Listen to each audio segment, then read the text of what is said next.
देखिए, सरकार पहले की तरह सबको गुमराह करने की कोशिश कर रही है।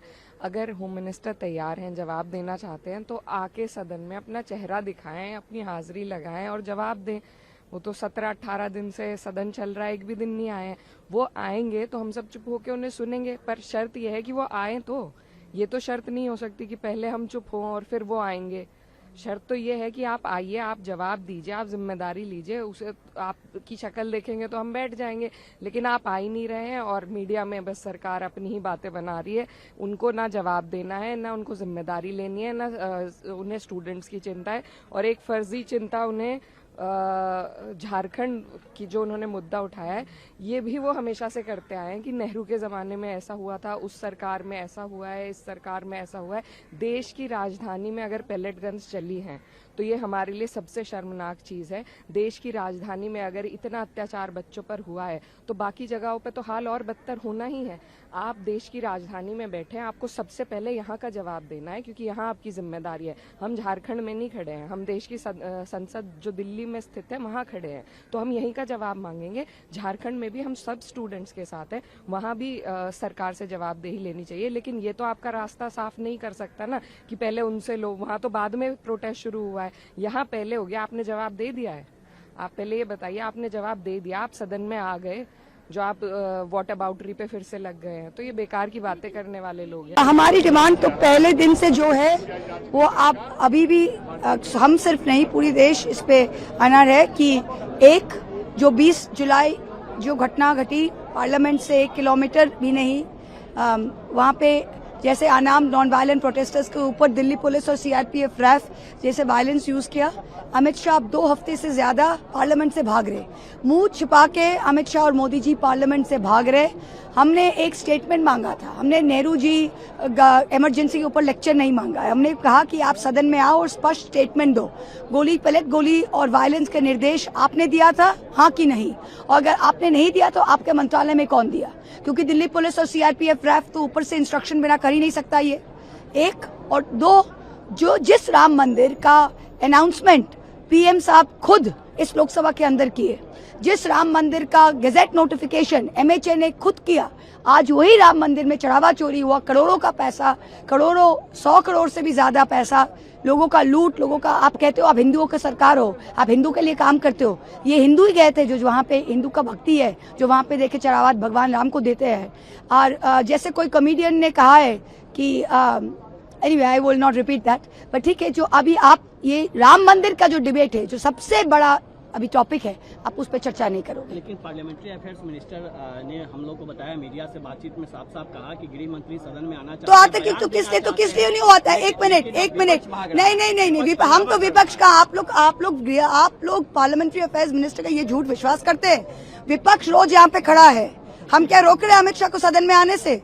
अमित शाह सदन में नहीं आ रहे, हम तो रोज आ रहे हैं, हम तो रोज बोले, चिल्ला के बोल रहे हैं अमित शाह सदन में आओ। अमित शाह देश के गृह मंत्री, अगर उनको सदन में आना है, ये सीढ़ी ऊपर टक ऊपर चले जाए, कौन रोक रहा है उसको? कोई रोक रहा है उसे? अमित शाह सदन में आके स्टेटमेंट नहीं देना चाहते। पार्लियामेंट्री अफेयर्स मिनिस्टर सरकार चाहती है कि अमित शाह आए, 2 घंटा वो लेक्चरबाजी करे और हम उसके सुने। राइट, हम स्पेसिफिक स्टेटमेंट चाहते हैं ब्रुटालिटी के ऊपर। हम अमित शाह का 2 घंटे का लेक्चर नहीं सुनना चाहते, फलाना ठिकाना हमको नहीं सुनना है। अमित शाह सदन में कौन रोक रहा है? सीढ़ी तो यहाँ है, जानते नहीं अमित शाह लोकसभा का ठिकाना? भेज दे उनको चिट्ठी लिख के कि लोकसभा कहाँ पे है। Yes, it was not fulfilled, and it shows that the government doesn't feel responsible towards the people, because this is the forum at which they have to answer questions, they have to give statements. There was a huge demonstration. The youth of the nation came out, not just in Delhi but all over, in cities all over. They were beaten, they were tear gas, they were shot with pellet guns. In Bihar, an AK-47 was used on them. The government doesn't feel that they owe any answer. They don't owe even a statement as to how did that happen, who ordered it. And as you know, the entire country, पूरे देश से चंदा आई थी राम मंदिर के लिए।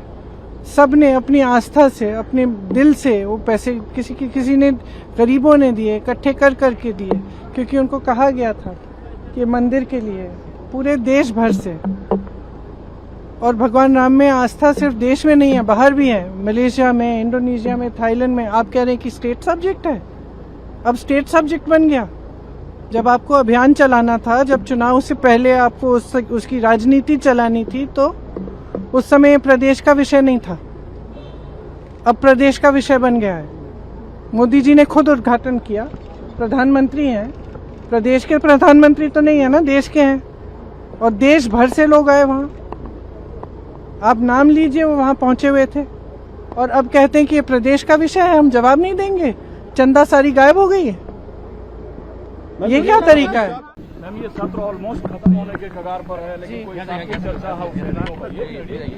जी ma'am, तो सवाल क्या है आपका? सवाल ये है कि रिस्पॉन्सिबल कौन है इसके लिए, सरकार? आप बताइए, आप क्या सोचते हैं कौन रिस्पॉन्सिबल है इसके लिए? जब हजारों छात्र इकट्ठे होते हैं, उनकी एक मांग है, आप उन पे लाठी बरसाते हो, आप उन पे पैलेट गन चलाते हो, बिहार में उन पे AK-47 चलाते हो, तो आप जवाबदेह नहीं हो जनता के प्रति? तो हम चुप बैठे हैं बस, आप लोगों की तरह, जिस तरह से आप चुप बैठते हैं हम भी चुप बैठे हैं, ये चाहते हैं हम। अब सत्र जैसे भी खत्म हो, ये लोगों के बीच में बात पहुंच गई है और बहुत गहरे तौर पे पहुंची है कि जहां इस सरकार ने युवाओं के साथ, हमारे देश के बच्चों के साथ अन्याय किया है, वहीं कहीं ना कहीं सरकार ने आस्था के साथ, लोगों की आस्था, इस देश के जो लोग हैं उनकी आस्था के साथ भी कहीं ना कहीं जहां राम मंदिर में चोरी हुई है उसके साथ खिलवाड़ किया है। क्योंकि सरकार आज भी नहीं आ रही है, कोई भी स्टेटमेंट नहीं दे रही है कि इतने सालों से आफ्टर ऑल दान पात्रों में चोरी, चंदा चोरी कैसे हुई, कैसे ये चंदा जो है वो किसी ऑर्गेनाइजेशन, किसी संगठनों के लिए उपयोग में लाया गया, चंदा कहां से किधर गया और कितने करोड़ों का चंदा इसमें मतलब कि खोया है राम मंदिर के ट्रस्ट से। और जहां राम मंदिर के ट्रस्ट वालों का सवाल है, तो आखिरकार जो इतनी बड़ी जमीनों का लेन देन का मामला हुआ जो पेपर्स में है, तो 2 साल बीत गए, SIT की आपकी कमेटी गठित हो गई है, 2 साल बाद भी जब प्रमाण है आपके पास तो भी आपने कोई एक्शन नहीं लिया। सवाल सरकार की नीयत पे है। Yes, it was not fulfilled, and it shows that the government doesn't feel responsible towards the people, because this is the forum at which they have to answer questions, they have to give statements. There was a huge demonstration. The youth of the nation came out, not just in Delhi but all over, in cities all over. They were beaten, they were tear gas, they were shot with pellet guns. In Bihar, an AK-47 was used on them. The government doesn't feel that they owe any answer. They don't owe even a statement as to how did that happen, who ordered it. And as you know, the entire country, पूरे देश से चंदा आई थी राम मंदिर के लिए। सब ने अपनी आस्था से, अपने दिल से वो पैसे, किसी ने गरीबों ने दिए, इकट्ठे कर करके दिए, क्योंकि उनको कहा गया था कि मंदिर के लिए, पूरे देश भर से। और भगवान राम में आस्था सिर्फ देश में नहीं है, बाहर भी है, मलेशिया में, इंडोनेशिया में, थाईलैंड में। आप कह रहे हैं कि स्टेट सब्जेक्ट है, अब स्टेट सब्जेक्ट बन गया। जब आपको अभियान चलाना था, जब चुनाव से पहले आपको उसकी राजनीति चलानी थी, तो उस समय प्रदेश का विषय नहीं था, अब प्रदेश का विषय बन गया है। मोदी जी ने खुद उद्घाटन किया, प्रधानमंत्री हैं, प्रदेश के प्रधानमंत्री तो नहीं है ना, देश के हैं, और देश भर से लोग आए वहाँ। आप नाम लीजिए, वो वहाँ पहुंचे हुए थे, और अब कहते हैं कि ये प्रदेश का विषय है, हम जवाब नहीं देंगे, चंदा सारी गायब हो गई है। ये क्या तरीका है?